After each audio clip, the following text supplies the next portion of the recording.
India middle east Europe economic corridor, क्या ये खत्म हो चुका?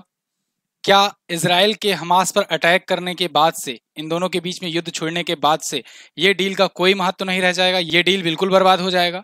आज की वीडियो में हम लोग समझेंगे, साथ ही साथ आईमैक क्या है इसको जानेंगे, चाइना का इसमें क्या रोल रहा है, चाइना इससे क्यों खुशी हो रहा है, इसको भी हम लोग जानेंगे डिटेल में। तो शुरू करते हैं। सबसे पहले हम लोग देखते हैं ये आईमैक है क्या। एक्चुअली में दोस्तों आप सबको पता होगा, अभी G20 की मीटिंग इंडिया ने बहुत ही खूबसूरत तरीके से, शानदार तरीके से होस्ट किया। इसी G20 मीटिंग में इंडिया ने एक नया प्रोग्राम, एक नया आइडिया कहें, लोगों को सजेस्ट किया, और भी देशों को, जैसे मिडिल ईस्ट कंट्रीज हुई और यूरोपियन कंट्रीज हुई। इनको ये आइडिया इसलिए दिया गया जिससे 40% तक का व्यापार बढ़ाया जा सके, ट्रांसपोर्ट चार्ज कम करके। 40% तक का ट्रांसपोर्टेशन चार्ज कम होगा तो उतने का और ज्यादा व्यापार कर पाएंगे। तो इसके लिए नई दिल्ली में G20 शिखर सम्मेलन में आईमैक का एक सुझाव दिया गया, और इसको उन देशों ने माना भी अच्छे तरीके से। ये सुझाव जो है, ये चाइना के बेल्ट एंड रोड इनिशिएटिव का तोड़ बताया जा रहा है कि बेल्ट एंड रोड इनिशिएटिव जो है वो इसकी वजह से कमजोर हो जाएगा, काफी ज्यादा हद तक कमजोर हो जाएगा, और ये बात सही भी है। इसीलिए अमेरिका भी चाहता है कि बहुत तेजी से ये वाला कॉरिडोर शुरू किया जाए, India middle east Europe economic corridor को। इसको समझते हैं। जैसे आप देखोगे, ये रहा वर्ल्ड मैप में अपना प्यारा भारत। यहाँ पर आपको ये महाराष्ट्र में मुंबई दिख जाएगा। मुंबई और गुजरात के पोर्ट्स को कनेक्ट किया जाएगा बेसिकली ये सी रूट से, यानी कि समुद्र के माध्यम से, शिप के माध्यम से। यहाँ पर हम लोग पहुंचेंगे यूएई में। ये यूएई है।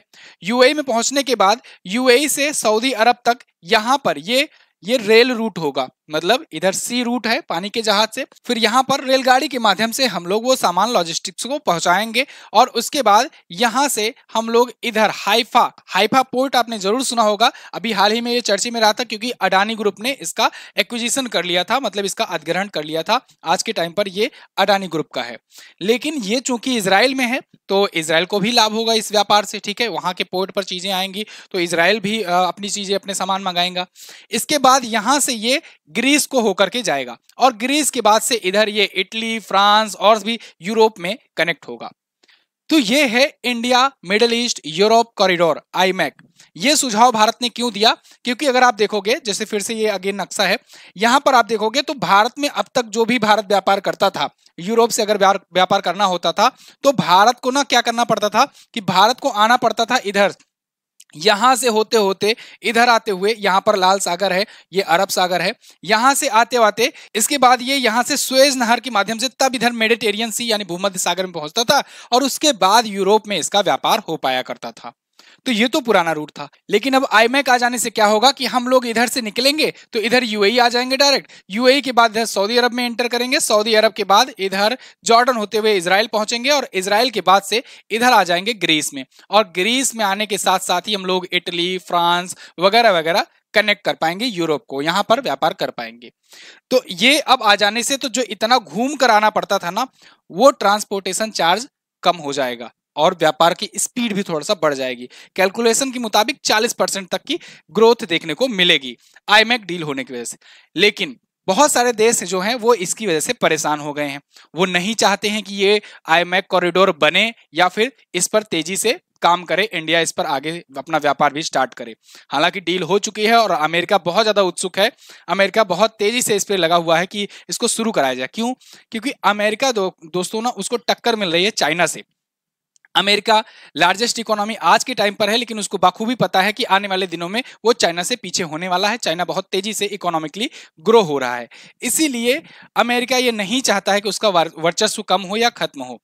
तो वो चाइना को दबाने के लिए, या कहें उसकी मोनोपोली को कम करने के लिए, इस पर जोर दे रहा है और प्रेशराइज कर रहा है कि भैया इसको जल्दी शुरू किया जाए। तो बहुत उत्सुकता वो दिखा रहा है। लेकिन बाकी जो देश नाराज हो रहे हैं वो कौन कौन से हो रहे हैं? एक तो दोस्तों चाइना इफेक्ट पड़ेगा ही, इसलिए चाइना साफ साफ कह रहा है कि इसका कोई मतलब नहीं, ऐसा नहीं करना चाहिए। दूसरा एक दिक्कत कर रहा है तुर्की। तुर्की कह रहा है कि इसको हमारे यहां से गुजारो। तुर्की को यह दिक्कत नहीं है कि आपका ये कॉरिडोर है या इंडिया ऐसा करेगा तो फिर दिक्कत है। तुर्की को यह प्रॉब्लम है कि ये जो रास्ता है ना, वो यहां से निकल करके यहां तक आ रहा है, ठीक है, लेकिन यहां के बाद ग्रीस क्यों चला जा रहा है? इसका कहना यह है कि यहां के बाद ये आए तुर्की, और उसके बाद यहां से होकर के निकले। अब यहां से जब होकर निकलेगा तो तुर्की को भी फायदा होगा, क्योंकि देखो तुर्की जैसे देश हुए ना, तुर्की हुआ, इजिप्ट हुआ, ये सब इनका कमाई का मेन साधन यही है कि दूसरे लोग जो शिप लेकर के जा रहे होते हैं इनके बगल से, तो ये उनसे टैक्स वसूलते हैं। इसको आप ऐसे समझो कि जैसे मान लो कि एक कोई मंदिर है और मंदिर के पास ही आपका घर है, और आपका घर और आपकी जमीन ऐसा पड़ रहा है कि उसी के बीच से ही रास्ता होकर के जा रहा है, और आप उस रास्ते पर एक बैरियर लगा दो और उसके बाद सबसे ये कहो कि भैया अगर इधर से जाओगे ना तो हमको कुछ टैक्स दे करके जाना, उसके बाद ही हम आगे जाने देंगे। तो फिर आप धीरे धीरे आपकी पूरी पूरी इकोनॉमी उसी पर डिपेंडेंट हो जाएगी, क्योंकि अच्छा खासा कमाई होने लगेगा। लेकिन फिर एक ऐसा ऐसा कोई किसी के दिमाग में आइडिया आता है कि भैया इनके घर से क्यों जा रहे हो बार बार टैक्स दे करके, इनके घर के पीछे से निकल जाओ ना। तो इनके घर के पीछे से निकलोगे तो भाई ऑब्वियस सी बात है, इनकी डिपेंडेंसी उस पर थी तो तकलीफ तो होगी। सेम ऐसे ही हुआ तुर्की के साथ। यहां से ना, यहीं से इस्तांबुल से ही अब तक जितने भी होते थे व्यापार, उसमें बहुत ज्यादा ये रोल निभाता था ये इस्तांबुल, क्योंकि यहां पर दोस्तों एक है बास्पोरस स्ट्रेट। ये जो बास्पोरस स्ट्रेट है ये एक्चुअली में ब्लैक सी को मेडिटेरियन सी से, यानी भूमध्य सागर को काला सागर से ये कनेक्ट करती है। और इससे यहां पर यूक्रेन आपको दिख रहा है, यहीं पर क्रीमिया है, और उसके बाद इधर रसिया है। तो रसिया, यूक्रेन, सबका व्यापार जो है यहीं पर इसी स्ट्रेट से होकर के गुजरता था। तो इससे भी ये कमाई अच्छा खासा करता है। ऐसे ही जैसे स्वेज नहर जब गुजरती है इजिप्ट के पास से, तो स्वेज नहर से जो भी ट्रांसपोर्टेशन होता है तो उससे सबसे वो टैक्स लेकर के वो लोग अपना चलाते हैं। तो अब इनको तो दुख होगा ही, चलो ये तो बात समझ में आ गई। इसके बाद चाइना को क्यों तकलीफ हो रही है? क्योंकि चाइना का दोस्तों एक है बेल्ट एंड रोड इनिशिएटिव, और वो बेल्ट एंड रोड इनिशिएटिव का महत्व कम हो जाएगा, क्योंकि बहुत सारे देश कनेक्ट हो जाएंगे इस आईमेक प्रोजेक्ट से। अच्छा, आईमेक प्रोजेक्ट में दोस्तों रेल रूट भी है, रोड रूट भी है, और साथ ही साथ यहाँ पर सी रूट भी है। तो इन तीनों रूट के माध्यम से हम लोग पहुंचते हैं यूरोप में, मतलब कि पहुंचेंगे जब ये आईमेक शुरू हो जाएगा तब। तो ये खाड़ी को यूरोप से जोड़ता है और भारत को पूर्वी कॉरिडोर जो है अरब की खाड़ी से जोड़ता है। अब देखो इसमें गलियारे भी बनाए जा रहे हैं जिसमें इलेक्ट्रिकल केबल होंगे, हाइड्रोजन पाइपलाइन भी बनाई जाएगी कि आगे आने वाले टाइम पर हाइड्रोजन पाइपलाइन भी जब साथ में रहेगी तो फिर आगे आने वाले टाइम पर ईंधन का भी, फ्यूल का भी आदान प्रदान हो पाएगा। इसके अलावा हाई स्पीड डेटा केबल भी साथ ही साथ बिछाए जाएंगे, जिससे इंटरनेट का भी, या फिर कहें अगर सर्वर वगैरह किसी को वहां पर लगाना होगा तो उसमें भी काफी ये मदद करेगा।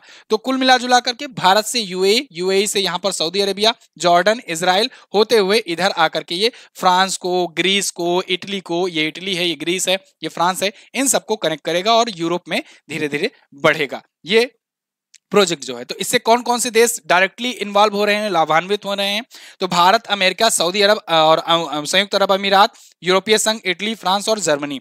अब आप सोचोगे इसमें अमेरिका कहाँ है, अमेरिका इधर से कहाँ आ रहा है? तो देखो इनका ये मानना है कि अगर हमारे यहाँ भी करना होगा ना ट्रांसपोर्टेशन, तो आप अगर इधर से होकर के आओगे तब हमें आसान पड़ जाएगा। अगर आप पूरा अफ्रीका होकर के घूमते आते थे तब हमें ज्यादा चार्ज देना पड़ता था, ज्यादा दिक्कत होती थी। ठीक है, चलिए, तो इनका भी फायदा होगा इस माध्यम से।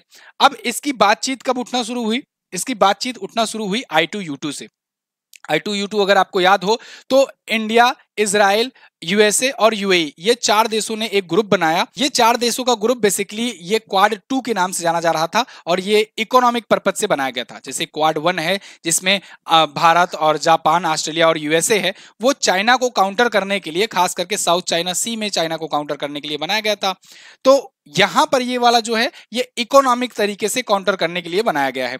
तो ये I2U2 में मतलब 2 बार आई और 2 बार यू, तो 2 बार आई का मतलब एक तो इंडिया और एक हो गया इजराइल, और 2 बार यू का मतलब एक यूएसए, एक यूएई। तो ये 4 देशों का था। तो इसी ग्रुप का ये सजेशन आगे चल करके निकला मीटिंग वगैरह होने के बाद कि एक क्यों ना कॉरिडोर ऐसा बनाया जाए जो इस रास्ते से गुजरे, जिससे 40% तक का खर्च भी बच जाए और ट्रांसपोर्टेशन भी बच जाए, बढ़ जाए। अब देखो सबसे इंपॉर्टेंट चीज, इसके तहत कौन कौन से पोर्ट आ रहे हैं इसमें, ये देख लेते हैं।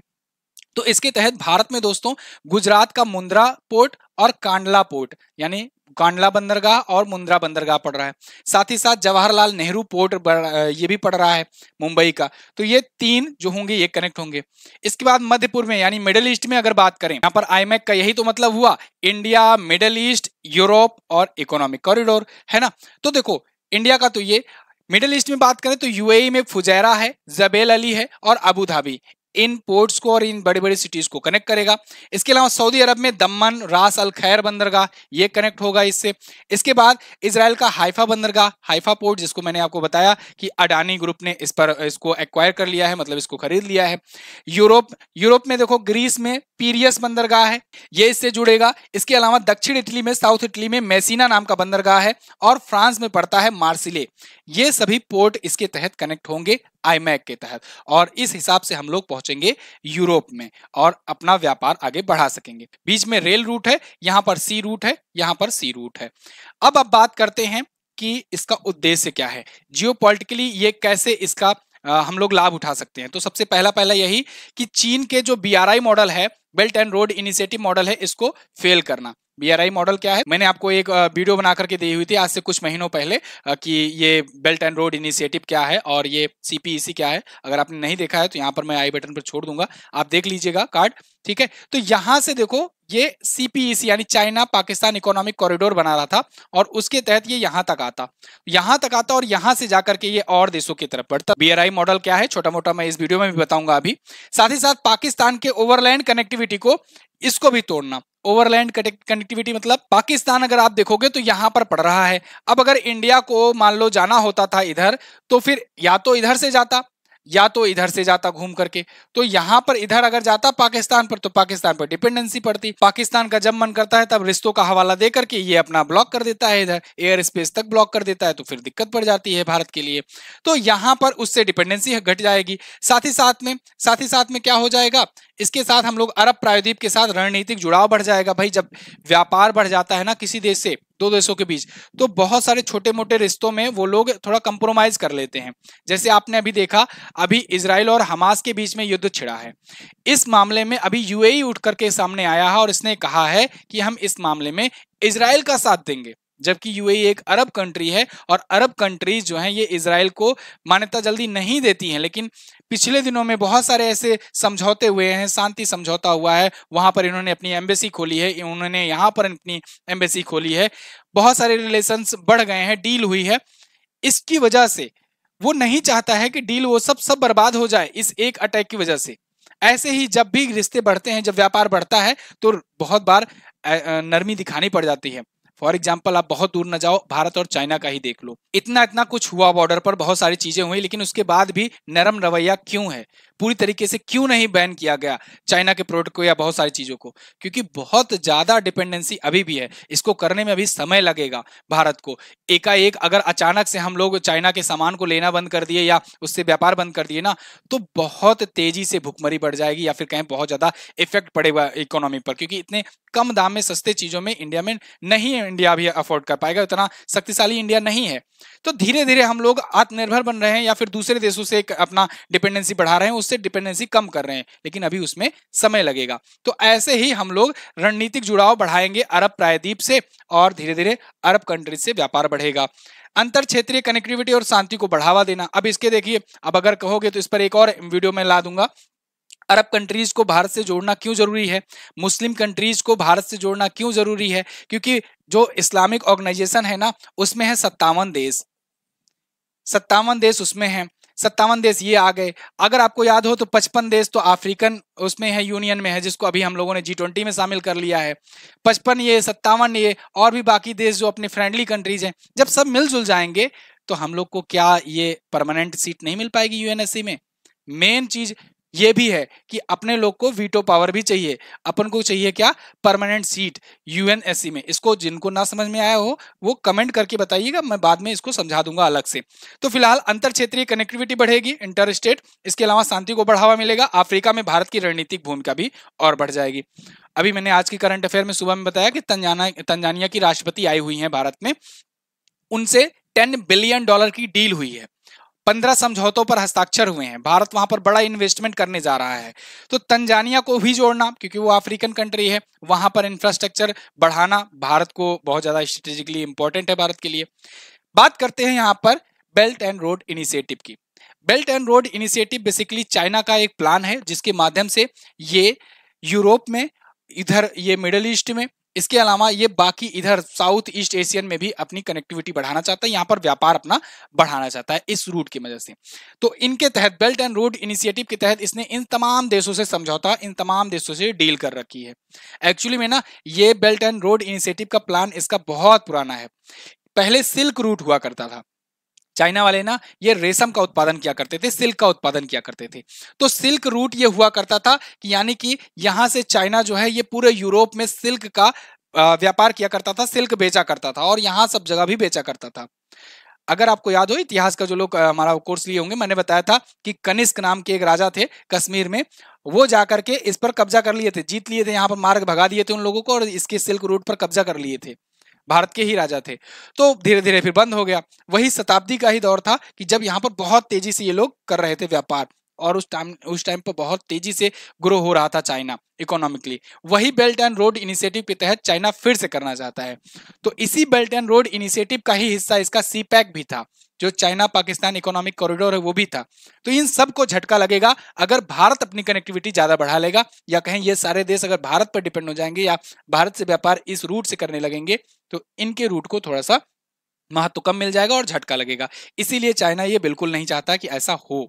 तो अभी यहाँ पर माहौल बन ही रहा था कि मतलब ये सारे देश आपस में जुड़ ही रहे थे और डील चल ही रही थी। अमेरिका जल्दबाजी भी कर रहा था कि जल्द से जल्द ये शुरू करा दिया जाए, क्योंकि एक बार जब शुरू हो गया तो फिर बहुत सारे देश जो हैं वो पीछे हटने से रुक जाएंगे, क्योंकि उनका इन्वेस्टमेंट लग चुका होगा और व्यापार चलने लगा होगा। और एक बार जब शेर के मुंह में खून लग जाता है तो उसके बाद कहाँ फिर वो मानता है। एक बार जब इसका फायदा लोगों को दिखने लगा तो वो इससे जुड़ाव अपना बना करके रखेंगे। तो लेकिन यहाँ पर बीच में हो गया खेला। खेला क्या हुआ, अभी हाल ही में दोस्तों हमास नाम का एक आतंकी संगठन है, उसने अटैक कर दिया इजराइल पर।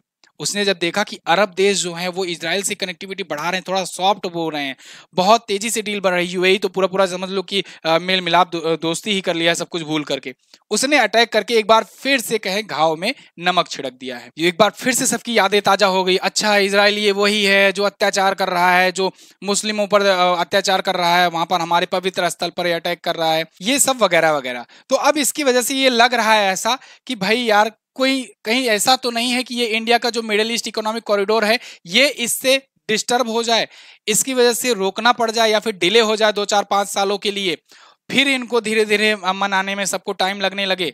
ऐसा तो नहीं होगा इसका रिस्पॉन्स, क्योंकि ये जो है धर्म युद्ध के रूप में छिड़ चुका है। यहूदियों और मुस्लिमों की तरफ ये धीरे धीरे बढ़ता जा रहा है, बढ़ावा दिया जा रहा है। मतलब ऐसा प्लान चल रहा है कि इसको इस प्रकार से रूप दे दिया जाए जिससे जितनी मुस्लिम कंट्रीज हैं वो बैकअप ले लें। लेकिन अब देखना होगा कि आगे क्या होता है। फिलहाल ये इजराइल ने तो इन्होंने स्वॉर्ड्स ऑफ आयरन शुरू कर दिया है अपना ऑपरेशन और कहा है कि हमास को तो खत्म ही करके रहेंगे। वैसे मैंने इस पर पूरा डिटेल वीडियो इतिहास सहित पूरा बताया हुआ है, अगर आपने नहीं देखा तो उसको जरूर देखना, जिससे आपको इजराइल और हमास का पूरा इतिहास समझ में आएगा कि ये लोग क्यों लड़ रहे हैं फिलिस्तीन के विवाद को लेकर के। तो एक समय ऐसा आया था, 6 डे वार चला था, जहां पर इजराइल अकेले पड़ गया था, पूरे सभी अरब कंट्रीज ने एक साथ हमला कर दिया था।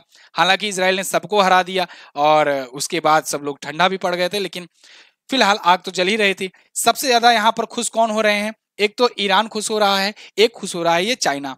चाइना का तो मैंने पूरा प्रॉपर तरीके से आपको बता ही दिया कारण क्यों ये खुश हो रहा है, क्योंकि इसी को सबसे ज्यादा लॉस हो रहा था इकोनॉमिकली।